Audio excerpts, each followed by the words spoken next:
अगर आप भी इस तरह से पास्ता बनाकर खाएंगे तो गारंटी के साथ कह सकती हूँ कि आप इसे बार बार बनाकर खाएंगे और ये आपको बहुत ज़्यादा पसंद आएगी।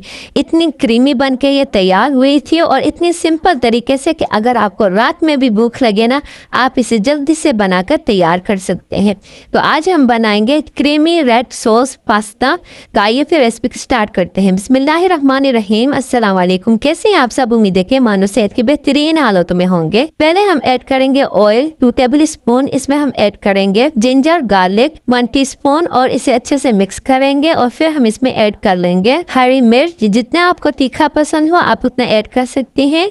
लाल मिर्च 1 टीस्पून, नमक हस्बे जायका, जीरा पाउडर 1 टीस्पून, हल्दी 1 टीस्पून, चिकन क्यूब्स 2 अदद। अच्छे से इसे मिक्स कर लेंगे और इसके बाद इसमें ऐड कर लेंगे दूध 1 कप। अच्छे से मिक्स करेंगे और फिर इसमें जाएगा पिस्ता क्रीम। आप फुल फैट क्रीम का भी यूज कर सकती हैं। यहाँ पर मैंने हाफ कप लिया था। तो अब हम इसमें ऐड कर लेंगे केचप 2 टेबल स्पून। अच्छे से मिक्स करेंगे और 5 से 6 मिनट तक हम इसे कुक करेंगे। और फिर हम इसमें ऐड कर लेंगे मोज़रेला चीज। जितना आपको चीजी पसंद हो आप उतना ऐड कर सकती हैं। कसूरी मेथी 1 टीस्पून। ये भी ऑप्शनल है लेकिन इससे बहुत ज्यादा टेस्ट इसका अच्छा जाता है। और फिर हम इसमें ऐड कर लेंगे मैक्रोनी। मैंने इसे पहले से बॉईल करके रख लिया था। आप देख सकते हैं माशाल्लाह ये कितना क्रीमी बन के तैयार हुआ है। इसे मिक्स करेंगे और 2 से 3 मिनट कुक करेंगे। और उसके बाद लास्ट में हम इसमें ऐड कर लेंगे धनिया और लेमन के साथ हम इसे सर्व करेंगे। तो है ना ये बहुत ही ज़्यादा सिंपल रेसिपी। तो उम्मीद है कि ये रेसिपी आपको पसंद आई होगी। तो फिर मिलते हैं नई वीडियो के साथ, नई रेसिपी के साथ।